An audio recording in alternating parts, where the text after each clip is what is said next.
Hello my dear students, welcome all of you in our PPS video lecture series, and in a previous lectures our first unit is already completed. So today now I am going to continue with our new unit, that is unit number 2, Fundamentals of C. The topics to be covered here in a unit 2 are: first is a history of C programming, second features and structure of C program, third is a data type and C token, then after we have to learn about the operators, then type conversion, operator precedence, and some manage input output functions. So today I am continuing with the very first topic, that is the history of C language. The roots of all the modern languages is ALGOL, that introduced in 1960 by international group. After that, in 1967, Martin Richards developed one language that is known as BCPL. The full form is Basic Combined Programming Language, and that is used for creating system software. After that, in 1970, the Ken Thompson again created one language using the features of BCPL, and the simply name is changed like B.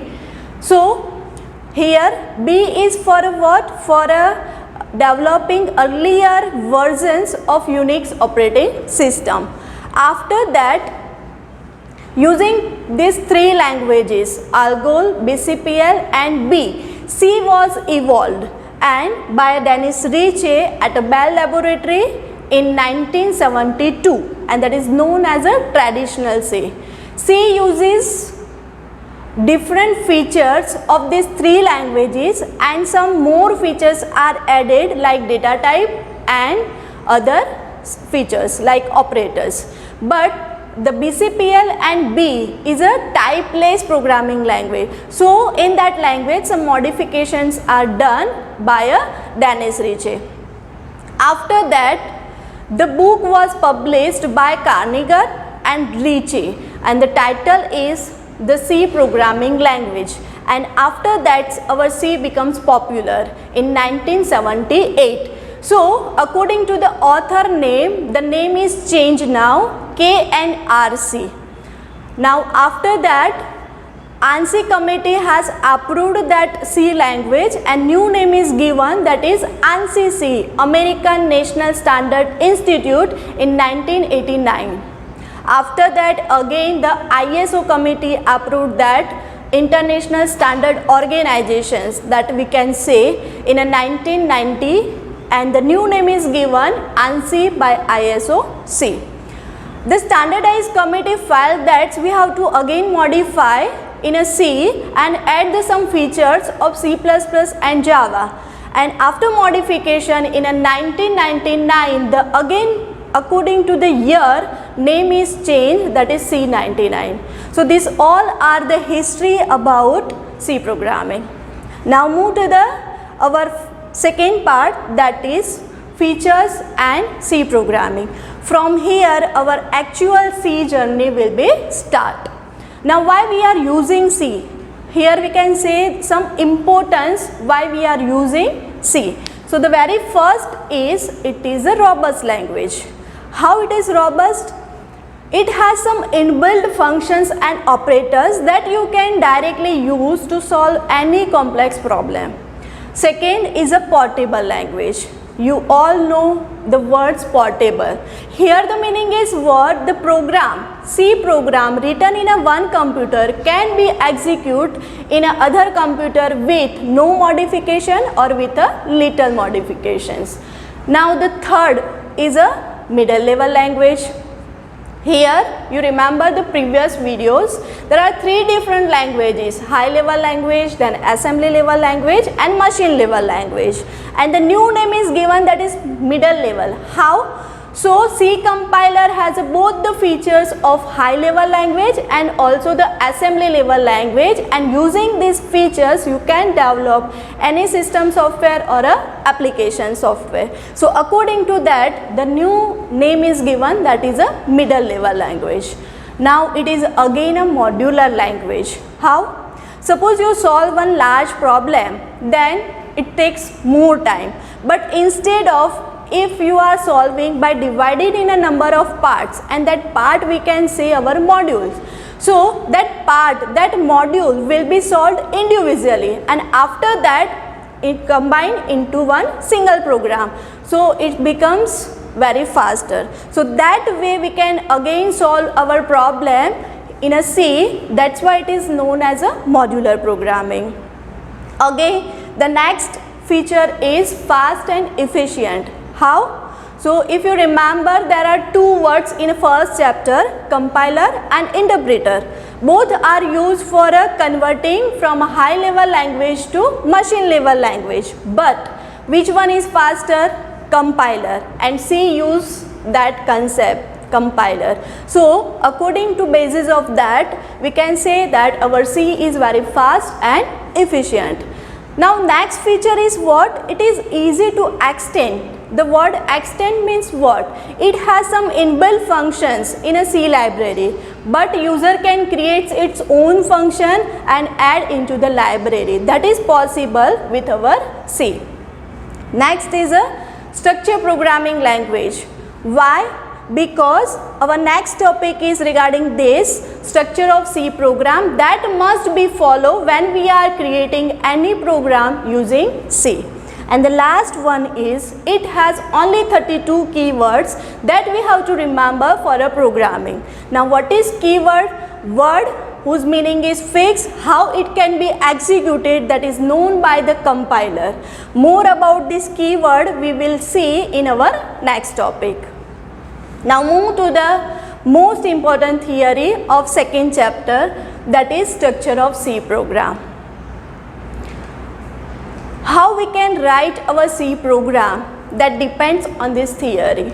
And the very first section in the structure is a documentation sections that consist of set of command line, giving the name of author, giving the name of programmer and the other details. Let's understand with a simple example of our book.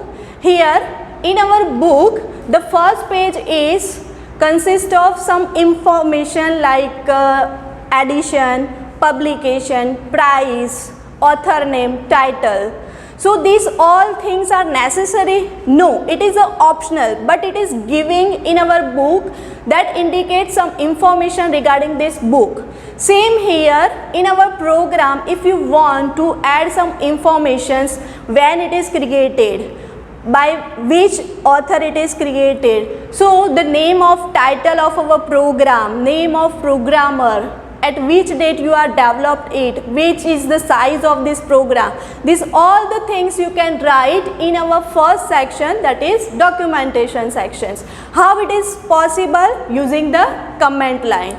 And there are two different ways for writing comments.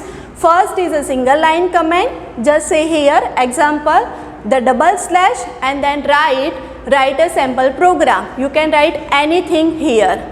The multiple line means what? You have to start with a slash and star, then write the multiple lines and then star and slash. So this is about the first section, documentation section, and it is optionals. Now second is a link section.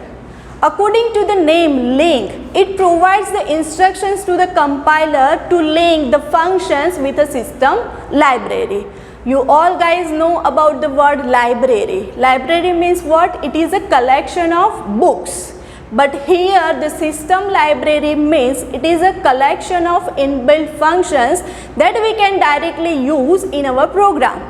So the link section, how we can write?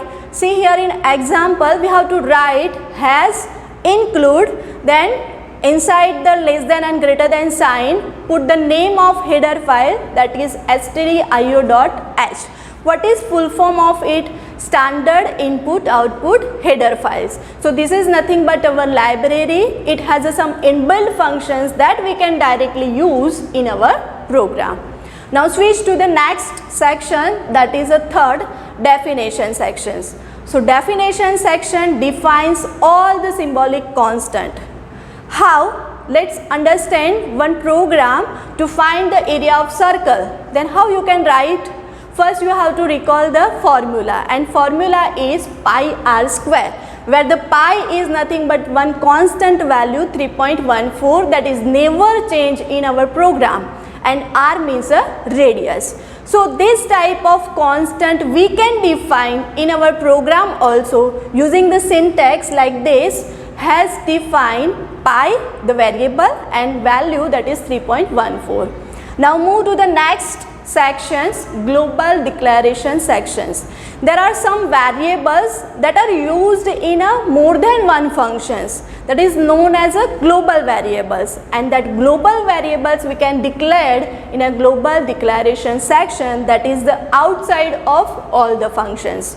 Also the user defined functions that are not available in our inbuilt library but user can create its own, that will be declared in our declaration, global declaration sections. Now the most important section for our structure is main function sections.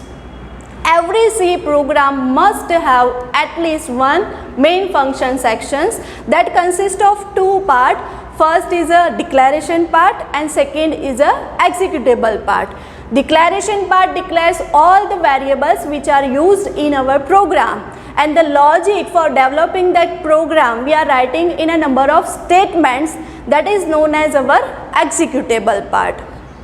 These two parts must be appear between two brackets, opening brackets and a closing brackets.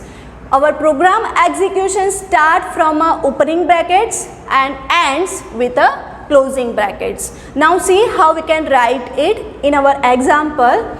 Void main first, that is our inbuilt function, then start and stop, that brackets. Integer b is nothing but our declaration parts. We have to declare variable first to store the value, and then after printf and get ch is nothing but our executable part. Now these two parts must be end with a semicolon. This is about the main function sections, and last but not the least is a subprogram section. Here user can create its own functions, number of function 1, function 2 up to n numbers that are not available in our library. Just see here how we can write. So according to the void main, again one function is write, that is void, then my function, that is the name of function, and inside this function we are writing simple code, that is integer c equals 10 and print the value of c. So user can create its own functions using this subprogram section. In a details about this user defined functions we can see later on. So I hope you guys understand this concept very well, the structure of C program. More about this structure we will see in our practical session also. I hope you guys understand this well. If you like this video, then thumbs up. If you think this video will help some of your friends, then do share this video with them. Also you can subscribe my channel, so when I upload new video you get a notifications. Thank you.